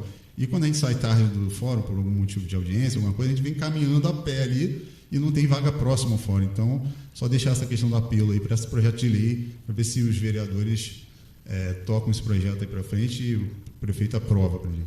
O Revista da Tarde vai acompanhar aqui, junto com o vereador professor Paulo, do PCdoB. Queria agradecer aqui a presença do doutor Zé Luiz Muniz, ele que foi presidente da Ordem dos Advogados do Brasil, aqui, OAB, né, a Ordem dos Advogados do Brasil, aqui de São Gonçalo, por 2 mandatos, e vice-presidente por 1 mandato, e também a participação aqui do doutor Maurício Costa, ele que veio atender aqui um pedido da doutora Andréa Tinoco, como o doutor Zé Luiz já explicou, né, está com problema na família, problema de saúde. E a gente agradece aqui, já deixando um convite aí para uma próxima oportunidade, né? Porque o tema não se esgota, né? 1h30, né, de programa, 1 hora, não chega a 1h30, né? Tem os intervalos. A gente agradece aqui. Obrigado. Antônio, primeiro que não é um convite, é só você determinar que eu estarei aqui debatendo, entende? Se não tiver jogo também, né? Não, mas para mim, se tiver jogo, não tem problema. Não tem problema, porque eu te confesso que essa questão aí de Copa do Mundo, isso não me mobiliza não, porque eu gostaria que o Brasil fosse campeão em outras áreas, né, como saúde, educação, segurança, qualidade de vida, entendeu? E quando eu vejo que cada jogador vai receber um prêmio, se for campeão, de 3,5 milhões num país onde o salário mínimo são R$954, e nós temos 14 milhões de desempregados, isso para mim é um assinte, é um deboche contra a população que, infelizmente, coitada, acaba sendo manipulada, e você passa aí, eu vindo para cá, estou vendo, as pessoas nos bares até agora, se confraternizando, né? E depois, né? O day after. Muito obrigado, hein? A gente vai ao nosso apoio e já a gente volta. 98,7 Rádio Aliança FM.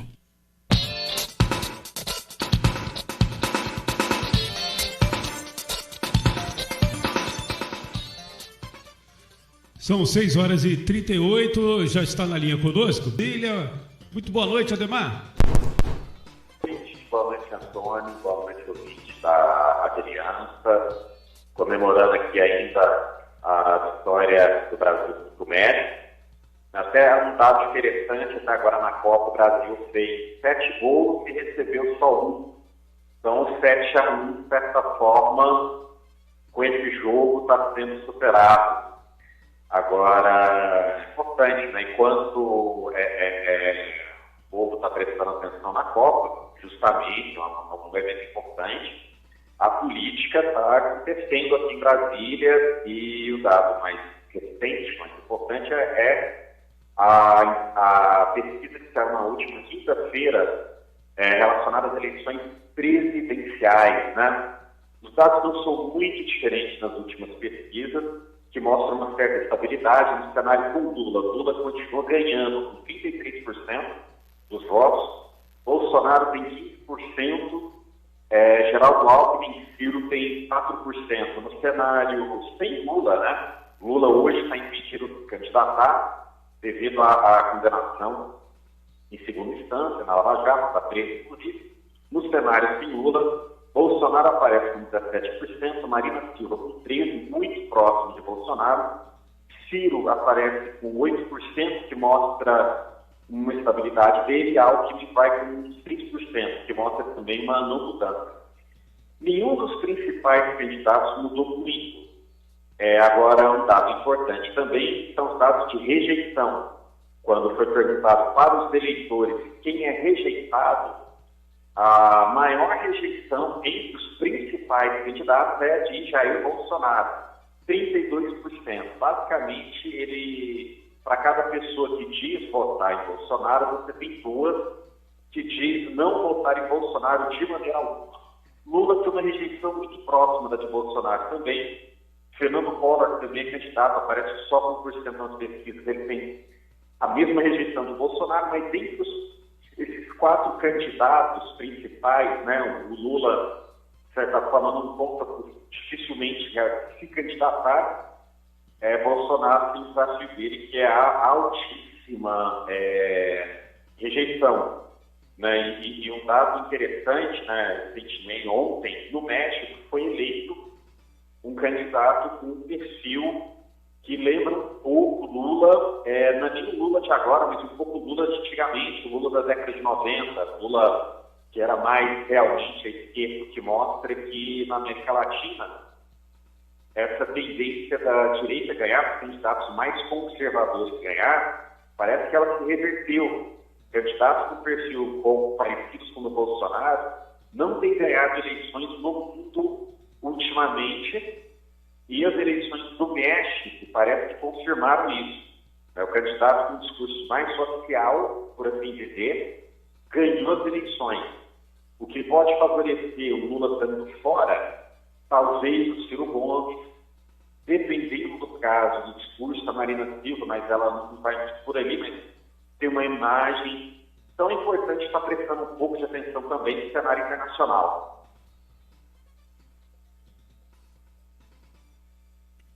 Ademar, você poderia falar também sobre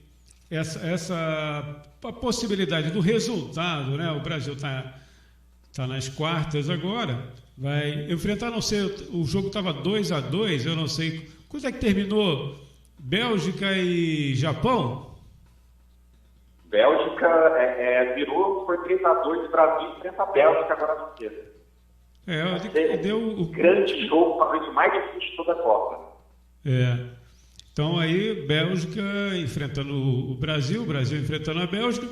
Você acha que o resultado, mais para frente, pode influenciar aí nessa disputa ao Palácio do Planalto?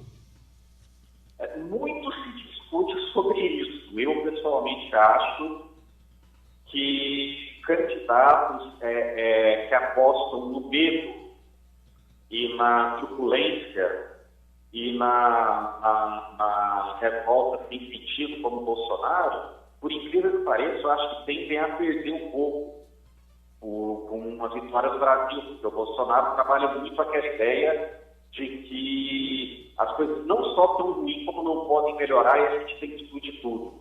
E de que o brasileiro não presta, e de que o brasileiro é bandido, e que a gente tem que ter arma para se proteger uns dos outros.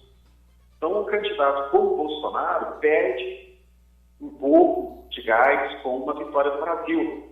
Por incrível que pareça, na minha gente esquerda até vai discordar de mim, mas eu acho que uma vitória brasileira sobe a autoestima e o sentimento coletivo da população. Para você ter uma ideia, o Brasil perdeu em 1998 e Fernando Henrique foi reeleito. O Brasil ganhou em 2002 e o Lula foi eleito. Então, você tem muita hipótese diferente em relação a isso, até psicológico.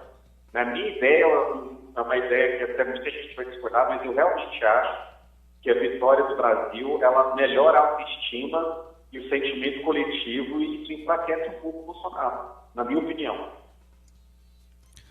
Ok, muito obrigado, Ademar Lourenço. Volta na quarta-feira no programa Censura Livre.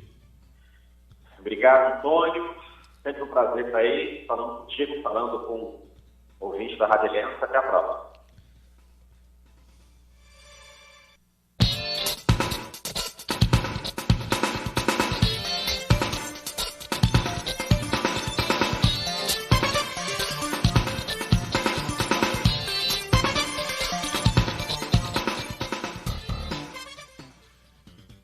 São 6h45, nós vamos de imediato agora, agradecendo aqui o Ademar Lourenço, né, com o quadro Conexão Brasília. Vamos ao quadro Tire Sua Dúvida com o Wendel Setúbal, o destaque de hoje, imexível.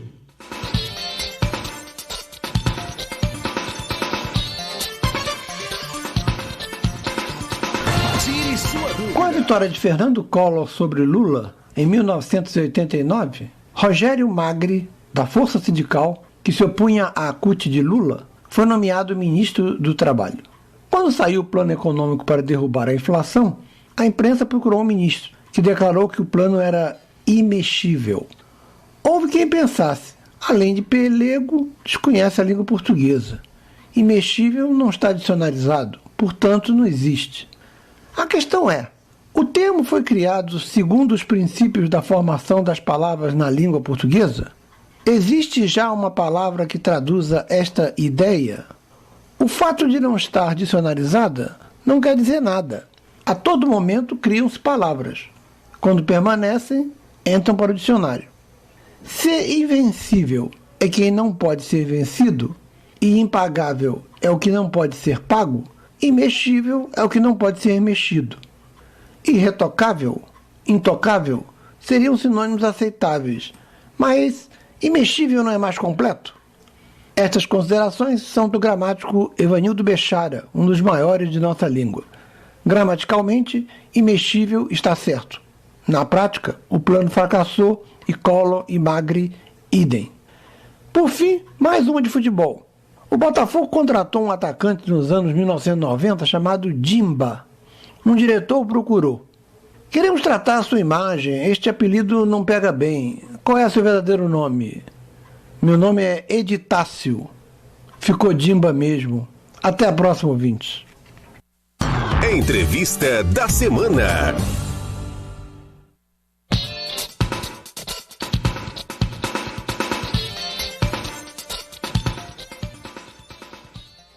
Chamei a entrevista da semana porque tem aí antes da nossa agenda, ou então depois, vamos deixar para depois da agenda, né, Cecília? Comentários que foram feitos aqui por nossos ouvintes, internautas, sobre a questão ainda da nossa entrevista com o Dr. Zé Luiz Muniz, que foi presidente da Ordem dos Advogados do Brasil por 2 mandatos e vice por 1 mandato, e também o Dr. Maurício Costa. Vamos à agenda, depois a gente vê esses questionamentos aqui que foram deixados na nossa página no Facebook.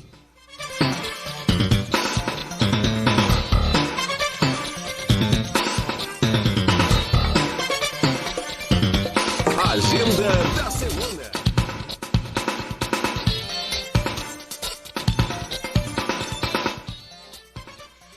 Cecília Setúbal.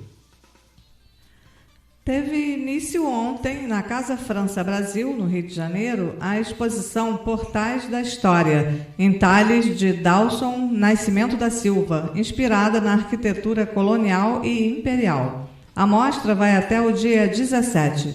de terça a domingo, das 10 da manhã às 8 da noite. A Casa França Brasil fica na rua Visconde de Itaboraí, 78, no centro do Rio de Janeiro. Nesta quarta-feira, às 7 da noite, lançamento do documentário Quem Conta é a Água, dirigido por Samara Mello. O filme fala sobre os 50 anos de iniciação da mãe Márcia do Oxum, por mãe menininha do Gantuá. Mãe Márcia é sacerdotisa responsável pelo Egbe Ile Ia Omidaye Azé Obadalayó, terreiro localizado na cidade de São Gonçalo. A exibição será no Solar do Jambeiro, na Rua Presidente Domiciano, 195, em São Domingos, Niterói. Na ocasião, também será realizada uma exposição de fotografias. A entrada é gratuita e os ingressos serão disponibilizados por ordem de chegada. O projeto audiovisual do filme contou com a participação dos membros do próprio terreiro e o apoio da Prefeitura de Niterói, por meio da Secretaria Municipal de Cultura e da Sociedade Fluminense de Fotografia. Nos dias 6, 7 e 8 de julho, o Curupira Urbano estará realizando um bazar beneficente para ajudar nas despesas com animais resgatados das ruas, cães e gatos, que incluem alimentação, remédios, castração e outros atendimentos. O valor por item é de R$ 3,00 e, a partir de 10 itens, tem um desconto para R$ 2,00. Exceção para peças especiais que variam de R$ 5 a R$ 15,00. O endereço é a Associação Esportiva Covanca, na Rua Marechal Floriano Peixoto, 1480, na Covanca. E no próximo fim de semana, 7 e 8 de julho, às 7 da noite, o Teatro Popular Oscar Niemeyer apresenta o espetáculo Capitães da Areia, o musical, adaptação do clássico de Jorge Amado. O ingresso custa R$ 40,00 a inteira. Classificação indicativa 14 anos. O teatro fica na Rua Rogério Coelho Neto, sem número, atrás do terminal rodoviário. Bom, esse espetáculo aí tem, vamos dizer assim, foi assistido pelo nosso amigo, professor, está sempre curtindo as nossas publicações, acompanhando, o professor Amaro, é isso? Edson Amaro? Edson Amaro, ele comentou ontem na sua página, no seu perfil no Facebook, e se emocionou. Então, muito importante aí que você, se tiver a oportunidade de estar lá, né? São 2 apresentações desse espetáculo aí no próximo final de semana, é a última oportunidade. E acontece no dia 24, está um pouco distante ainda, né? A gente vai citar aqui melhor, né? Dia 24 desse mês, 24 de julho, o 2º Festival de Comunicação Social e Popular vai ser na Cinelândia. Vamos trazer em breve aí mais informações sobre essa atividade, né? 2º Festival de Comunicação Sindical e Popular, que vai acontecer na Cinelândia, no Rio de Janeiro, no dia 24 de julho. E também a rádio completa de 15 anos, no próximo dia 20, né? A direção vai divulgar aí uma confraternização, né? Vamos aguardar aqui a divulgação para a gente também passar para os nossos ouvintes e os nossos internautas. 15 anos da Rádio Difusora Aliança, orgulho de ser comunitária, né? São 15 anos importantes aí. Já temos uma parcela nessa participação aí dos 15 anos, né, Cecília? Pelo menos aí uns 7 anos a gente tem. Sim, já estamos há algum tempinho aqui na estrada, né? Estão nos aturando aí. Vamos então às nossas participações aí, 2 pessoas que participaram na nossa live Face. Infelizmente a gente não pôde repercutir com os nossos entrevistados de hoje. A gente agradece aí a participação. Por gentileza, Cecília. A Eliane Cruz, ela comentou sobre, quando eles falaram sobre os juízes, né? Os juízes, juízas e juízes são intocáveis.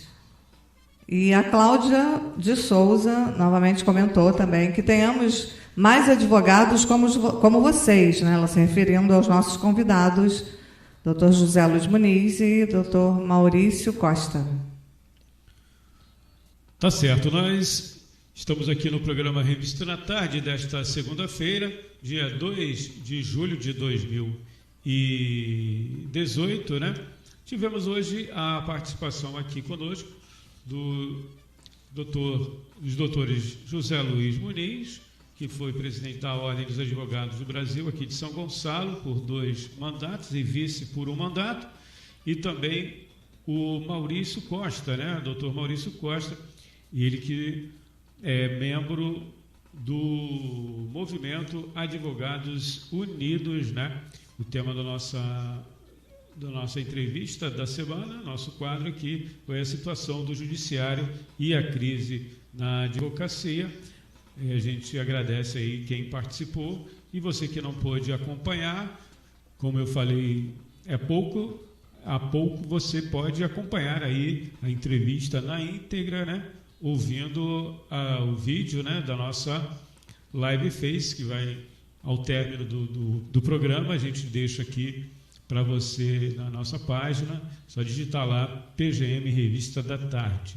Se você quiser divulgar algum projeto, alguma iniciativa, ou sugerir alguma pauta, ou fazer uma denúncia, pode mandar um e-mail para pgmrevistadartarde@gmail.com, pgmrevistadartarde@gmail.com. Se for uma coisa mais rápida, né, pode deixar uma mensagem na nossa página PGM, página no Facebook PGM Revista da Tarde, ou então para o nosso Gmail, que é, aliás, para o nosso WhatsApp, que é código de área 21 99892 1085, 99892 1085.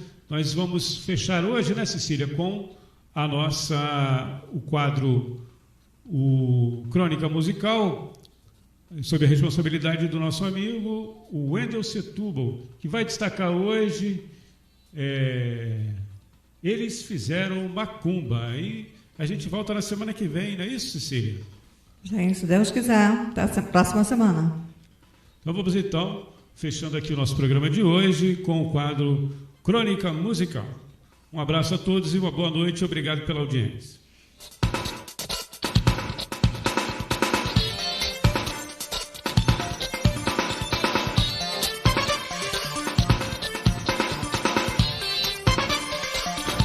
O movimento de poesia chamado concretismo nasceu no Brasil em 1958, criado por Augusto de Campos, seu irmão Haroldo e Décio Pignatari, com os versos publicados na revista Noigandres. 2 observações. A primeira, seria longo explicar o que foi concretismo na poesia. Vamos nos contentar com a definição de que foi uma poesia visual, mais para ser vista do que declamada. A segunda observação. Até hoje não se sabe o que significa a palavra Noigandres. Um poeta provençal, chamado Arnaud Daniel, mencionou a palavra em um dialeto italiano. 2 grandes poetas, o italiano Ezra Pound e o inglês T.S. Eliot, acharam bonita. Ao criar a revista, os irmãos Campos se lembraram dessa intraduzível palavra, que uns afirmam que foi um erro ortográfico. Seria, na verdade, o que hoje chamamos de noz moscada. A dúvida continua. Voltemos ao concretismo. Se é visual, dificilmente viraria verso de música, não é? Afinal, você ouve os versos de uma música, você não vê. Gilberto Gil e Caetano Veloso subverteram tudo isso. Está fazendo 60 anos o primeiro disco dos Mutantes. Arnaldo, seu irmão Sérgio e a namorada de Arnaldo, Rita Lee. A banda foi logo apadrinhada por Gil e Caetano e gravou deles Bate Macumba. Reparem que, a cada vez que repetem um refrão, vão tirando uma sílaba. Depois, vão acrescentando uma a uma. Isso é poesia concreta. Isso é música. E está fazendo 60 anos. Com os Mutantes, Bate Macumba, de Gilberto Gil e Caetano Veloso.